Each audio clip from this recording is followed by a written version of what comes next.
So we stopped at importing the libraries. We had first set the working directory, then we installed the packages and we imported those packages onto our environment. Now the next thing that we want to do is import the dataset that we are going to be working with. So for that, I'm going to give a comment. So importing dataset from Excel. Now, since we have already, put this read Excel, we have called this read Excel into our environment. We can easily take any Excel sheet and import the data, what is there in that Excel sheet, into our environment. How do we do that? First, all we need to do is, there are a lot of ways to do this. What I like to do is go to the folder that you have the Excel sheet, and you can click on that Excel sheet, and you have two options. You have the first option to view the file and the next option to import the dataset. So I'm going to click on that, and it is going to open up over here. There are some things at the bottom, and this is the file that is actually on the Excel sheet. So first you have the name, and on the right you can see the code preview, how it's going to look like inside R. So the name over here, this is the name of the file that is going to be used as a variable where the Excel sheet or the data from the Excel sheet is going to be stored. We are going to change that name. We are going to say, just ATP6. So this is the name of a gene that we're working with, and the sheet that we're working with is this one, ATP6. So now once I change it over here, you can see the name over here, it has also changed. All right, so this right now we can copy this whole thing. We can take this, we can copy this, and we can go back, we can cancel out this, and we're going to be we can put this inside the script. A few more things that I want to talk to you about is over here you can see first row as names. So this is the first row that you can see, it is in bold.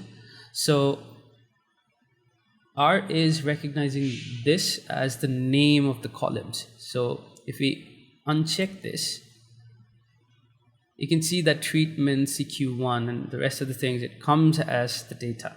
And the rows, the column names have changed to some numerical values from 1, 2, 3, and so on. So it's good that you keep this turned on, because normally we would like the first name to be, the first row to be the name of the columns. And another thing is open data viewer. So if we uncheck this, you can see one line of code over here. It is gone now. So if we again check this back, you can see this view ATP6. I'm going to talk about this view function later on. So I'll just uncheck this, and you keep the rest of the things same. So over here, the range, it is talking about the cells, like from the rows till which it is, the columns till which it is.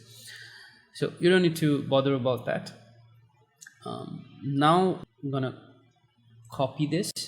You can hit this little clipboard icon over here, copy this, or you can select this and hit copy, cancel it out, and we can put it over here. So the function that we use to import an Excel sheet is read_Excel. So this is the function, and you can manually write this, just like we wrote setwd in the last video. So you can read the Excel file with this read_Excel, and you put all of this, the path and the name of the sheet.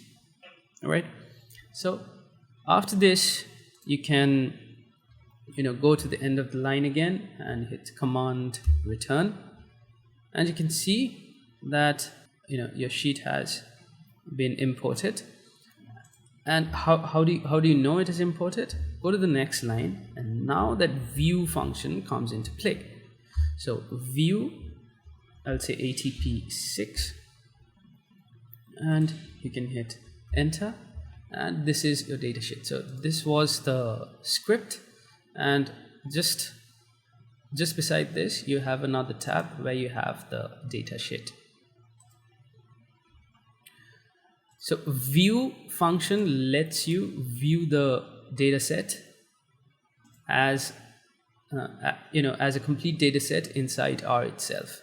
Instead of view, what you can write is head, and you can write the same thing inside, the name of the data set. You can hit enter, and it will give you the first 6 rows of your data set, or first 5 rows of your data set. Similarly, you have another function called tail, and if you write the same thing inside, hit command enter, it will give you the last 6 rows of your data set. All right, last 6 rows of your data set. Basically for here it is same, because the first, there are only 5 rows, so it is going to give you 5 for each. You have a long data set. If you want to view the first 6 or the last 6, you can use the head and tail. Now, why we're writing ADP6 all the time? Okay, it's not because the sheet name is ADP6. It's because this whole line of code, it's being put into a variable called ADP6. So this is the sheet name. This is the sheet name in Excel, the file that you have in your folder, but this is the name of the variable that in which this whole data set is stored. All right, there's another way of doing this. I can delete this, and let's delete these as well. And I can use a special operator in R, which is called the pipe operator, which is something like this. So percentage greater than percentage. You can write it manually. So percentage greater than percentage. This becomes the pipe operator. Or you can use a shortcut, which is Command Shift and M, or Control Shift and M in a PC. So this is going to give you the pipe operator. So the pipe operator, what it stands for is whatever is on the left side of the pipe operator, it puts that chunk of code as the first argument in the next function that you give on the right side of the operator. So after this, if I hit enter, just normal return, and I hit view, I hit head, and just give the braces. And we do not need to write anything inside this, because since we're using the pipe, once the pipe is there, everything that is on the left of the pipe is being immediately transferred to the first argument of the next function on the right of the pipe. So to simplify this, I'm going to write it here. So the head is on the right of the pipe, and this whole thing, read Excel, this whole function is on the left of the pipe. So the pipe takes this whole thing and puts it, or pipes it, inside the braces of the head function. So right now, even if I don't write anything, the compiler knows that all of this is there inside the head. And if we run this, it is going to give us the same result, right? It's going to give us the same result over here. So this was the code that we wrote over here. After this, it gave us the same result, right? So all these new names and everything, you don't need to worry about that. We're going to change all those in a little bit. So importing the dataset is done, but let me remove this pipe, and I'm going to go with my ATP6, and you can either give the equals sign, or you can give a less than and a dash. So this also means this also means equals to. So I normally prefer using the equals to. Alright, so this is done now, and the next thing that we're going to do is do some data cleaning. So this is the most important step. If your data cleaning is good, your statistical analysis and your graph building will be very, very smooth. So again, I'm going to give a comment data cleaning. Now we're going to try to use the pipe operator more rather than writing single lines of codes, because again, we have to make a lot of variables if we write single lines of codes. So to avoid this, we're going to use the pipe operator. Right, so we start with the data set, and we pipe this into the next function. So from the data set, all right, let me view this so that I can give you a glimpse of what we are doing inside the data set. If we run this, so this was our data set. It's really a long data set. What I need from this data set is only the fold change values, right? So I have a fold change value over here, fold change column over here, and I have a fold change column over here. So if I count it, and I also need the treatment, what treatment corresponds to the fold change. So to do that,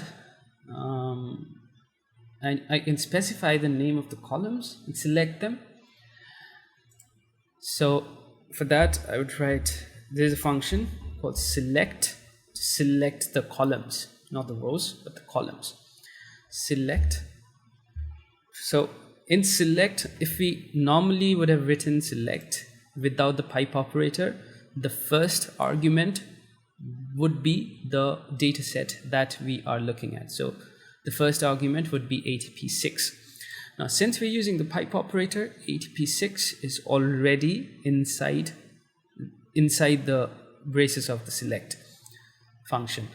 So we do not need to write ATP6 again. We just need to write the name of the columns. So the first column that we need is the treatment. So treatment with a capital T. Treatment. And we also need this fold change, but we have some irregular symbols. So what we're gonna do, we're gonna write the number of the columns. So this is 1, 2, 3, 4, 5, 6, 7, 8, 9, 10, 11, 12, 13. So 5, 9, and 13. So I'm gonna write 5, 9, and 13. So till here, if I run this, it's going to give me the fold change. So the treatment and the 3 fold change columns. Right, so first step is done. We selected that chunk of data from that data set that we want to work with. Okay, now what I want to do is I want to change these column names. to something else. So since this is fold changes, so as if the experiment was done in triplicates, we have 3 values for control, 3 values for all the different treatments. So to change the name of the columns, I don't want to write this fold change bracket to the power something CT. So that's very, it's very long. So what I want to do is I want to just write FC1, FC2, and FC3. So fold change 1, fold change 2, and fold change 3. So to do that, I'm going to write a function called set names. The set names, again, it takes in whatever is there before the pipe. So for set names, this is the pipe. So it's going to take whatever data is there, whatever manipulation is there before the pipe. So it is going to take the whole thing and pipe it into the first argument inside set names. So we have the data set over here till select. Now in select, we need to pass in a list. So how do we pass a list? We write C and we will write the name of the columns, the name of the column, the new names of the column that we want to replace the old columns with. The first one, I want to keep it as treatment, but with a small t, so that I don't have to, I don't make a mistake while I'm getting I'm piping this into some other function. And the second, third, and fourth column, I'm going to write FC1, inverted commas FC2, inverted commas FC3. So these are the 4 columns that I want to have, and the set names is going to rename those 4 columns. Now once you write that, I'm again going to execute till here. I'm going to show you what happens. So right now you can see I have the treatment with a small t. I have FC1, FC2, and FC3, where the values remains the same. Cool till now. All right. The next thing that I want to do is, when I'm making an analysis or when I'm making a graph, or when I'm putting this into ggplot, I want to have one column with all the treatments, the name of the treatments, and one single column with all the fold change values, all the numeric values. So right now we have, for control, we have FC1, FC2, FC3. So we have three different fold change values separated into 3 different columns. So I want to take all of these and put it into one column. And similarly, it's going to be control, control, control with 1, 1, 1, and so on. And GLC, the 3 values, GLC, GLC, GLC, the 3 values, one after the other. Similarly for the other 2. So to do that, so this kind of data, it's a 4x4 table. This kind of data is called a wide form of data.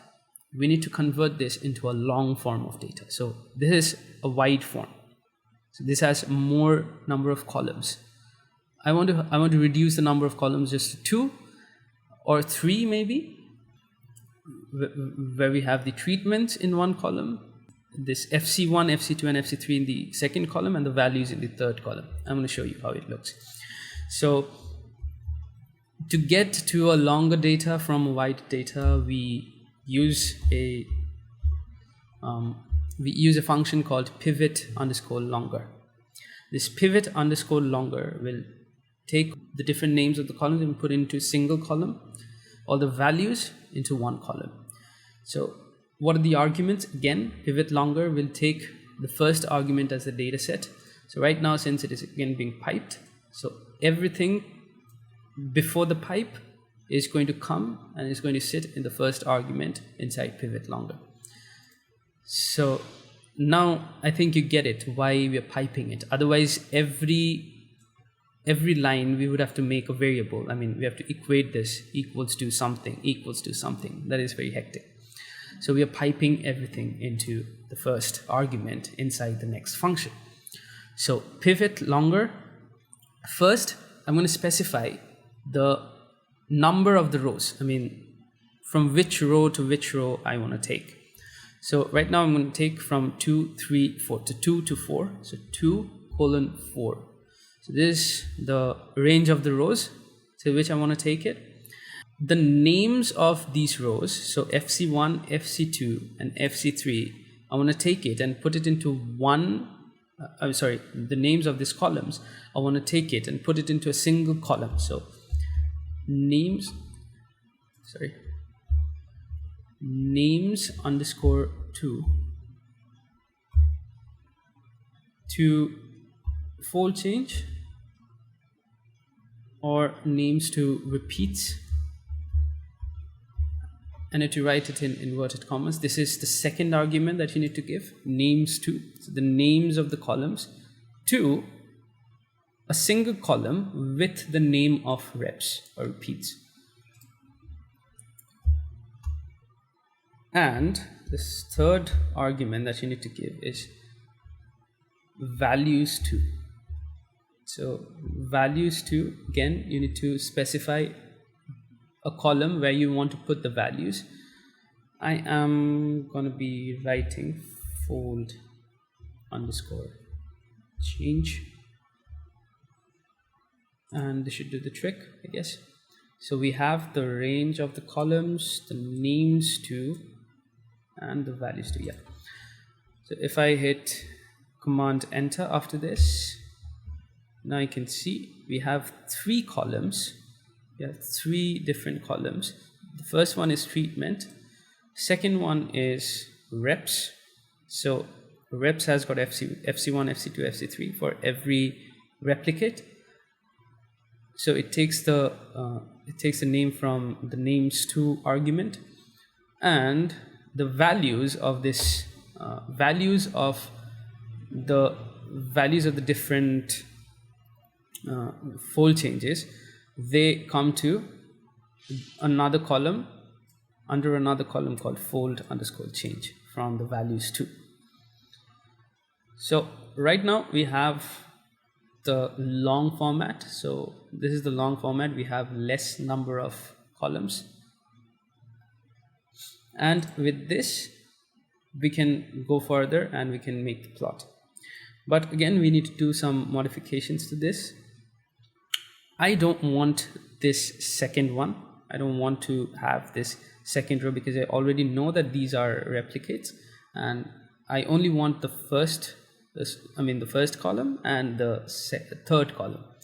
So again, I'm going to pipe all of this, whatever we did till now, into another select, and I'm going to say 1 and 3.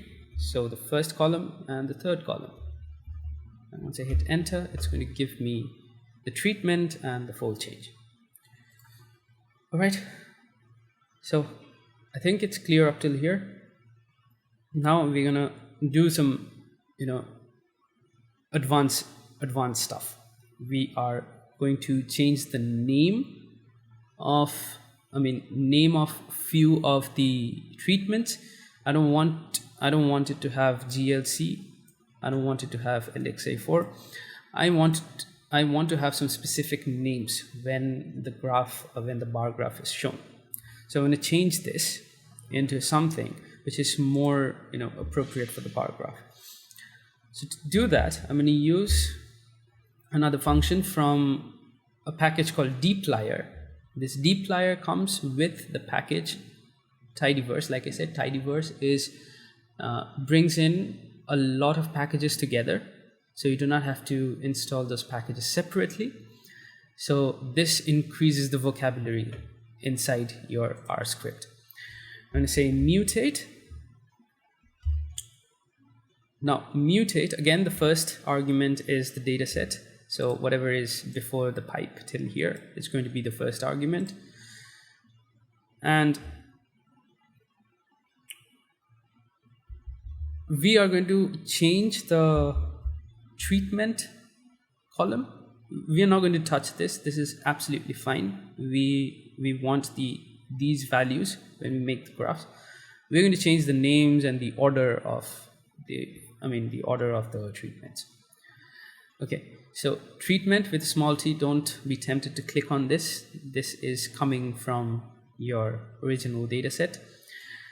So treatment equals to fct underscore relevel. All right.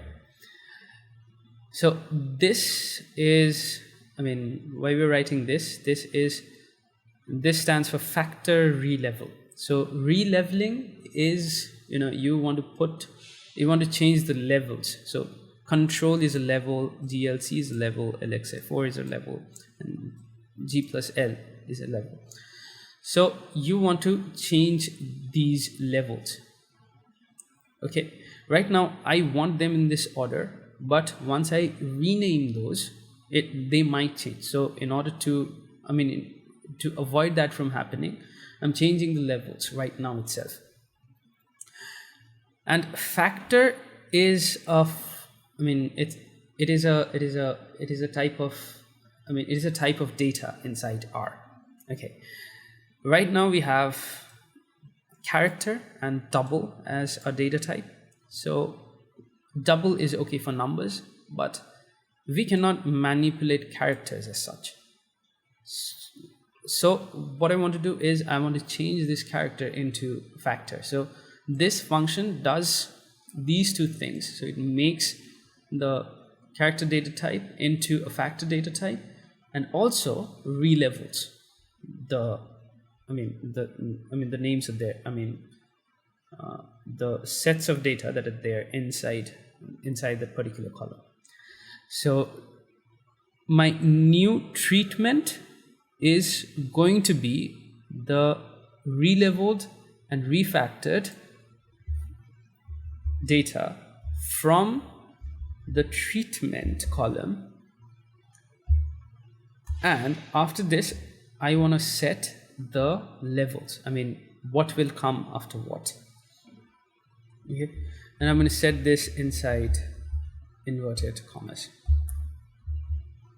So control GLC LXA4 and G plus L. So once I hit enter, so again let me go over it once more. This is the column that I want to change. I want to relevel, I want to mutate. So this whole thing, and this is the order in which I want the values to appear in my graph. So this whole thing, it's going to, from the factor relevel till this much, this whole thing, it's going to be assigned to the treatment with small t. So right now my treatment is this. Next is going to assign it to here. So if I hit enter after this, you can see the character has changed to factor FCT. So right now I know this is a factor level. The data set is factor. The treatment data type is factor, not data set. The data set is the whole thing. The treatment data type is a factor. Next, I want to change these names. So I want to change the GLC, LXA4 and G plus L. So to do that, again, I'm going to pipe this and I'm going to hit another mutate. Mutate can do a lot of stuff. It can relevel, it can recode, it can relabel also. So for this one, we're going to write it similarly. Treatment equals factor recode. So it's going to recode the name, the values inside that particular column to what we will give inside this code.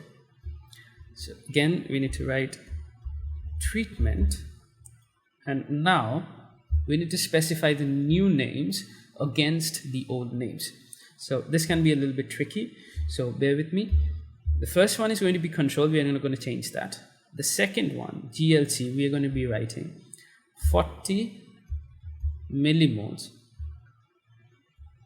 GLC. So there's the value of the treatment, nothing else. And when I want this to appear on the graph, if I leave it like this, what will happen? This 40 millimole GLC, everything is going to be in one line. So in order to put this GLC, I want to put this GLC in another line. So 40 millimoles in one line, and the GLC goes to the next line. To do that, I'm just going to hit a backslash and an N.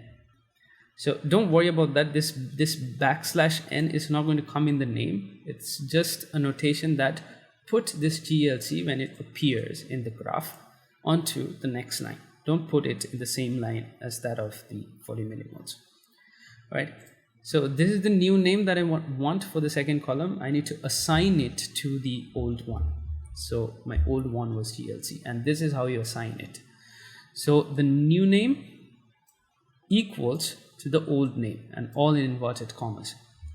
So once done, next one, and I'm going to hit enter and write it. The next one is 100 nanogram per ml of lipoxin. Again, I'm going to hit a backslash N so that the LXA4, it goes into the next line. I'm going to assign this to LXA4. The third one, I just want to change the notations. So GLC plus LXA4 to G plus L. So the new names for GLC, it's going to be this. New name for LXA4 is going to be this, and G plus L, it's going to be this. Now if I hit enter, you can see the names have changed, but the backslash N is still showing. You do not need to worry about this. When we put it in the graph recognizes this backslash N as a new line character. So we do not need to worry about this. So right now, till here, what has happened is we have reorganized the data. We have separated what we need from what we don't need. And we have also changed the names of some of the values in the columns, which we are going to be using for the graph. Finally, what we want to do is to group each of the treatment. That is, I want to group right now. If I hit control, I mean, if I want to do a mean of each of the group, okay. So these three values make up one group. So if I want to do means of each of the group, I want to do a mean of these three, mean of these three, mean of these three, and the mean of the last three. Right now, if I hit mean on the fold change column, it is going to add all the values and it's going to take out the mean. I don't want that. I want to have the mean of each of the group, not the whole column together. So to do that, I want to let the compiler know that this is one group. This is not discrete values. This is from one group. In order to do that, we can again pipe this whole thing into another function called group by. So group by, you can see, all right, so when you put a function, there's a small notation on top. You can see what is there. Or if you want to, if you want to get help, if you want to get help for a particular function, all you need to do is put a question mark, put the name of the function, let's say head, and you can hit enter. It's going to show up over here in the help tab. So head, and how do you write the syntax? And what are the different arguments that you can give? So the first syntax, X is an object, that is your data set, and you can read through the other arguments and you can see what is relevant for you. So group by, again, what it will do, it will take whatever is there before the pipe, the first argument, and it will put in and it will work on that as the data set, and it will go to the next argument. So the argument that we want to give is the column name on which I want to do the group by. So group by, I want to say to R that group the data, whatever we have, group the data set, whatever we have, by the name of the treatment. That is, by the name of the factors that are present in the treatment. So I just gonna write treatment. That's it. So once I do this, you won't see a change over here, but right now it is grouped according to its treatment. Okay. All right. So that was it for this video. We have cleaned our data, we have grouped them, we have changed some names, we have changed some, we have got rid of what we don't need, and we have taken what we need. We have relabeled them, we have recoded the name of the treatment, and we have grouped them by the treatment. In the next video, we'll start doing some statistical analysis, and then we'll move on to plot the graph.